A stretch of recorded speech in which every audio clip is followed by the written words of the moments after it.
Place maintenant au focus. Nous vous emmenons ce matin dans l'ouest de l'Allemagne, dans la région de Stuttgart. Là-bas, les autorités peuvent s'enorgueillir d'un taux de chômage inférieur à 4%. Oui, mais voilà, les entreprises peinent à trouver de la main-d'œuvre qualifiée. Les initiatives, vous allez le voir, se multiplient donc pour attirer des bras. C'est un reportage signé Anne Maillet. Du travail et encore du travail. Dans cette entreprise non loin de Stuttgart, dans le sud de l'Allemagne, ce ne sont pas les commandes qui font défaut, mais la main-d'œuvre. Ici, on fabrique des compresseurs frigorifiques. 90% du chiffre d'affaires est réalisé à l'étranger et les machines tournent à plein pot. Dans la région, l'entreprise a la réputation d'être un bon employeur et pourtant, 24 postes sont à pourvoir.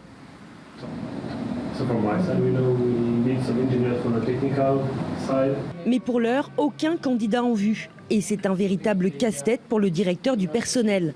Ingénieur, informaticien ou encore technicien, il faut en moyenne 2 ans pour pourvoir un poste. Ce n'est pas facile pour nous de trouver la bonne personne au bon moment.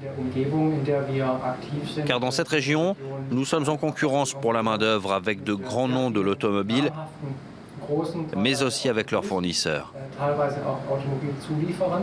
En 10 ans, le taux de chômage en Allemagne est passé à environ 6% sur l'ensemble du territoire, moins de 4% dans cette région paisible mais très industrielle. C'est ce que l'on appelle le plein emploi, avec ses avantages et ses inconvénients. Dans le sud du pays, tout le monde a désormais du mal à recruter et cherche à le faire savoir, parfois même avec humour.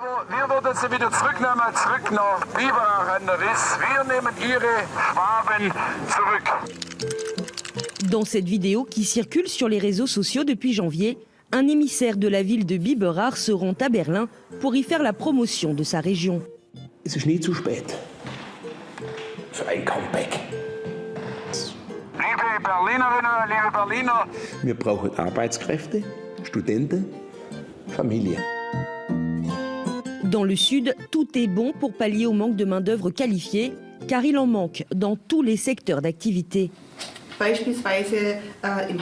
Que ce soit dans le commerce ou dans la prestation de services, le manque de main-d'œuvre qualifiée se fait ressentir partout. Et ce, dès la formation professionnelle. De nos jours, cela devient de plus en plus difficile de trouver des jeunes qui sont motivés.